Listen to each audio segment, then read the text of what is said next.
Good morning, Elaine Thomas. I'm very happy to be here to chat with you a little bit about yourself and your work in the Catholic Church here in Guyana, and your significant contribution to the religious education here in this diocese and in Georgetown particularly. Uh, could you, it's very happy whenever I meet people like you. It's really inspiration for me, and all the smiling and doing your work fantastically. So could you please introduce yourself a little bit? How you got into this kind of helping out in religious education? Well, I thank you, Father, first of all, and hello to our viewers. Yes, how did I become involved?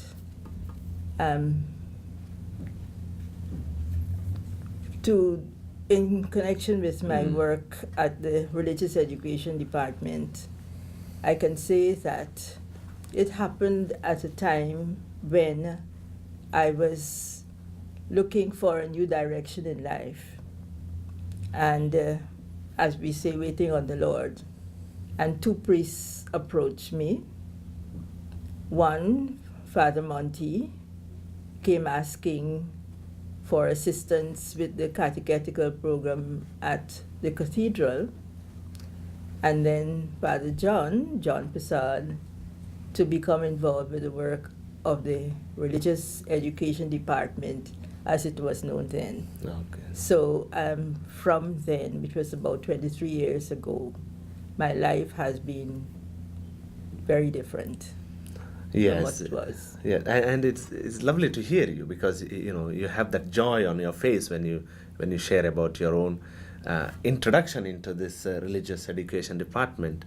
Now, how long have you been involved in religious education department? Yes, well, as I said, apart from my work in the religious education department, I'm also a wife, a mother, and a grandmother. Yes. So to me, in religious education, I've been doing it for a long, long time. As a teacher, as a mother, mothers have a responsibility to pass on the faith to their children. So for me, that is of importance, and that has been part of my life's work. In the department, now it is known as the Office of Evangelization, Catechesis, and Adult Formation. As I just said, it's something like 23 years I've been involved there, helping to train catechists throughout the diocese, catechists and lay ministers. So it's not just, for Sunday school as we call it, but it's also for lay ministry generally. And it has been quite a journey, just reflecting on it, because it was not just in Georgetown, Yes. but from Springlands right across the Charity, including Lethem in Hinterland region. I had the opportunity to go there once, and it has always been remarkable. The people who have been called in different ways and have undertaken this journey too of passing on the faith to their children. Some simple housewives who would tell you that they saw their children there Sunday after Sunday, nothing happening, and they would take up the hymn book and try to teach them from the hymn book. And then people like Father Parrott will get onto the department and say, come and do some instruction. So I remember going there once with Werner Adams and Barbara Stevens having workshops. This had been remarkable. I've learned so much from them about what it means to be a Christian. It is as you said. See, one can be teacher in a secular school, and she may be very good or he may be very good, and they not necessarily can come and take up the responsibility of being catechist. Yes. Why is that tension? Is it because they find it hard because secular school is more of their subject, they're teaching what they learned. Yes. But when it comes to catechism, maybe it's a faith experience also, isn't it? Yeah, I think that's precisely it. Mhm. That they realize, while as a teacher, you also have to set the example in terms of conduct and so on. Yes. I think as a catechist, it's even more so, and therefore some hesitate, I suspect, because of that. Can't say for certain, but I suspect that is part of it. Okay. Understanding that you have to live the faith. It's not just enough to teach, to talk about it, but to teach by example. As Mother Teresa would tell, Blessed Mother Teresa would tell, preach without preaching, isn't it? That's and she right. always did in her actions, which is the key thing. Maybe sometimes not only teach the children, but how a teacher can practice. But just to, how will you, for our viewers, in case somebody wants to be a catechist, how would you encourage them? Would you like to say a couple of words encouraging them, which is a beautiful experience, as you yourself said, from your experience, and your experience has been very, very positive. So would you tell that positive experience to the viewers so that those who are interested, and matured can join in your work? As a catechist, the responsibility is a great one, and it's also a great opportunity to help young children, young people who are now coming up in life, to understand what life is all about, to help to put them on the right path, so that as they get older, they understand, they get a sense of what gives their life meaning and purpose, to understand that the focus of your life is God, and God it is, love of God and love of neighbor is what will give meaning and purpose to your life. As a catechist, God uses you for this purpose, and I can't think of anything greater, better than that, helping in the formation of young people, young minds who will be the church of tomorrow. You do get tired at times, it does take up time, and that kind of thing, but it calls for unselfishness, it calls for generosity, and you experience the reward. I can only say Yes. you have to experience it to know what it means when you give generously to the Lord. Yes. Now, city, beautiful, Once it was a garden city, isn't it? Yes, once. Once. And you mentioned about local elections, and, that affects the church in a Yes, way, because because we are not only in the church, we are in the state, isn't it? Yes. So whatever happens in the state, it is our life too. So, and you rightly mentioned how we can do more towards that, and you mentioned how we can clean up and etc. I still sometimes when I visit parishes and families, sometimes their yard and outside is beautiful, nicely cut grass and trenches are clean, and I Yes. ask them, how is it possible? Did the municipality come and do it?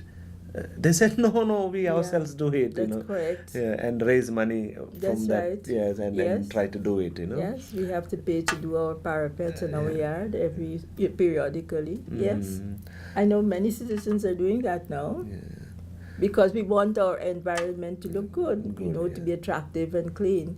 So the elected officials are there to help us and to make sure that this is done. Yes, and you slightly touched upon the youth of a diocese and the Catholic identity, which is at times people think it's negative, but for me, as a young priest going around visiting parishes, particularly working with the youth, I find it very positive, because I see them as the future of the church, and there is a hope. Yes. But sometimes the numbers are less, Sometimes, what do you say about that, about the youth in our parishes? Yes. All right. Our young people are youths in formation, as you say, the future of the church. They're not there as yet. They are now being formed. And therefore, I see as an adult, our responsibility is to be there for them, to help them, to love them, to be with them, but at a respectful distance. They don't always want us to be involved in telling them what to do, but certainly they accept guidance when it is given in a constructive way. I am hopeful, asking for a chaplain. Somehow or other, a chaplain should be found, somehow, Yes. and meet that need. Yes, Because exactly. this is the right time, this is the opportune time. If they're asking, it means the request has come from them. From them, yes. That's what I see. There is another little aspect that I would like to mention to you about pastoral area visioning exercise. Now, for our viewers, we know what is pastoral area in Georgetown. About 15 communities. We as community, we grow in faith.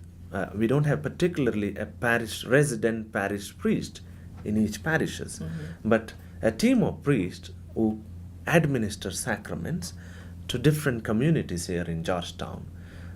So that is the system in place at the moment, and pastoral visioning exercise that is taking place right now is a kind of process, as it is rightly says, exercise, in which maybe we can have an orientation towards growing in faith towards Jesus Christ, towards a church which is for the people and for in line with the universal church. What is your opinion or what is your understanding on this exercise that is in place at the moment? In my understanding is that it is a response to the need to take a second look or another look at what is presently in place. I was there in the initial stages when an attempt was made to address the need for something to be put in place when priests are not available for a particular parish for a particular extended period of time. And a lot of work was done, consultation, and this model of pastoral area was put in place.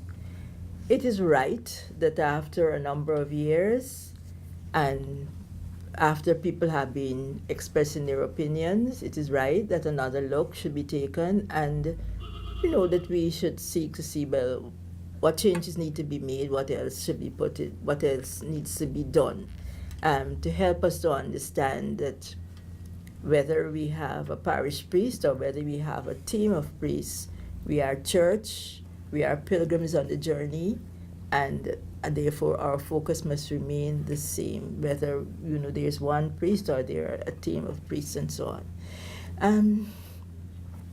It is just good practice that if we believe that we are children of God, we have to keep up our efforts to show that we love Him, or to love Him by loving one another. And we love one another and by serving in whatever way we can, whether it is in our homes, in the wider community, or in the church community. Try to serve in some little way. And I think that it will make a difference in our diocese. It will make a difference. You heard that? Elaine Thomas said it will make a difference only if you come and join, or if you become part of that difference. Yeah. Elaine Thomas, thank you so much for coming on this show, and we are pleased to have you. And please continue your fantastic work that you are doing for the church in Georgetown. Thank you for asking me, and I didn't do it alone, always with others who are just as dedicated. Thank you for asking me. Thank you. Thank you very much.